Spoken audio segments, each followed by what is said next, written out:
Hi అండి, అందరికీ నమస్కారం. Welcome back to my channel షెఫ్యూన్ షేక్. ఇంకా ఈరోజైతే చేపల పులుసు చేద్దామనేసి అరకిలో చేప ముక్కలు తీసుకున్నానండి.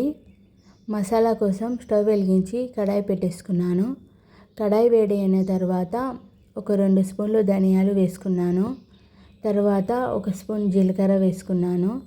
తర్వాత 1 స్పూన్ మెంతులు వేసుకునేసి కలుపుకుంటూ దోరగా ఫ్రై చేసుకున్నాను.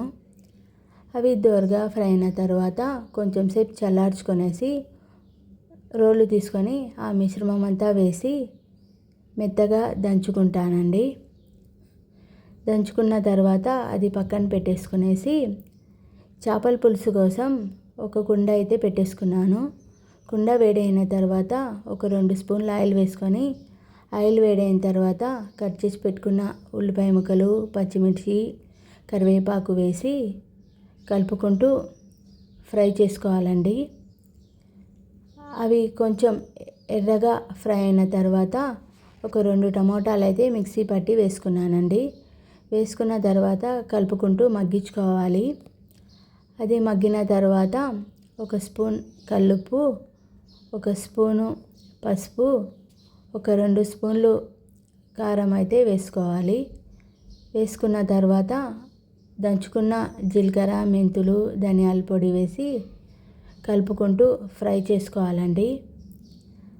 అది బాగా ఫ్రై అయిన తర్వాత అరగంట ముందు నానబెట్టుకున్న చింతపండుని పులుసు తీసేసుకునేసి ఇంకా ఆ పులుసు కానీ వేసుకోవాలి. ఇంకా మనకి ఎంత గ్రేవీ కావాలో అంత వాటర్ వేసుకునేసి కలుపుకోవాలి. కలుపుకున్న తర్వాత పులుసుని మరిగించుకోవాలండి. పులుసు మరిగేటప్పుడు చేప ముక్కలు వేసుకోవాలి. ఇంకా రాగి ముద్దలోకి, జొన్న రొట్టెలోకి, వేడి వేడి అన్నంలోకి చాలా కమ్మగా ఉంటుందండి. ఇలా పులుసు చేసుకుంటే ఏ చేపతోనైనా ఇలా సింపుల్గా పులుసు పెట్టేయచ్చు.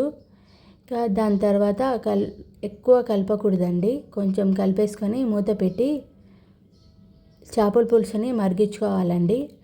మరిగిన తర్వాత మూత తీసేసి 4 రెమ్మల కొత్తిమీర వేసి వడ్డించుకొని తినేయడమే అండి. చాలా కమ్మగా ఉంటుంది. అది కాక చాలా టేస్టీగా కుదిరింది. మీరు ఒకసారి ఇలా ట్రై చేయండి ఫ్రెండ్స్. నేనైతే స్టవ్ ఆఫ్ చేసి ఇలా కలిపేస్తున్నాను. కుండలో కాబట్టి ఇంకా ఉడుకుతూనే ఉంటుంది. మీకు కనుక మా వీడియో నచ్చితే ప్లీజ్ లైక్ చేసి సబ్స్క్రైబ్ చేయండి. Bye friends.